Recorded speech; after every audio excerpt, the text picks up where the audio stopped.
Friends, ഒരു simple beef fry recipe. വേണ്ട ingredients: മഞ്ഞൾപ്പൊടി, മുളക് പൊടി, മല്ലിപ്പൊടി, ഉപ്പ്, ഗരം മസാല, കുരുമുളക് പൊടി, സവാള, കൊച്ചുള്ളി, പച്ചമുളക്, ഇഞ്ചി, വെളുത്തുള്ളി, കറിവേപ്പില.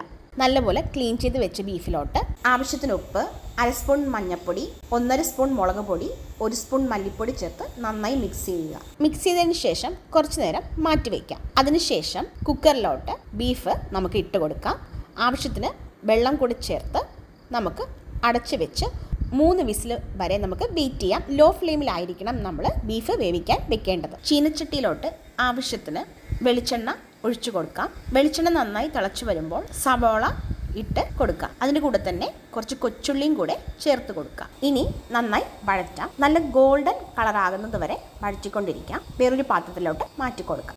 ഇനി ചീനച്ചട്ടിയിലോട്ട് കുറച്ച് വെളിച്ചെണ്ണ ഒഴിച്ച് ഇഞ്ചി, വെളുത്തുള്ളി, പച്ചമുളക്, കറിവേപ്പില ചേർത്ത് നന്നായി വഴറ്റാം. അതിനുശേഷം വേവിച്ച് വെച്ച പോത്ത് ചേർത്ത് നന്നായി മിക്സ് ചെയ്ത് കൊടുക്കാം. ഇനി 1 സ്പൂൺ ഗരം മസാലയും 1 സ്പൂൺ കുരുമുളക് പൊടിയും കൂടെ ചേർത്ത് നന്നായി മിക്സ് ചെയ്യാം. പച്ചമണം മാറുന്നത് വരെ മിക്സ് ചെയ്ത് കൊടുക്കുക.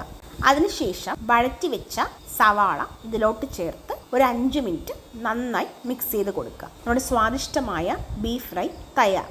വളരെ ഈസി ആയിട്ടൊരു റെസിപ്പിയാണ്. എല്ലാവരും ട്രൈ ചെയ്ത് നോക്കൂ. അപ്പോൾ ഇന്നത്തെ വീഡിയോ ഇത്രയേ ഉള്ളൂ കേട്ടോ. Okay, by.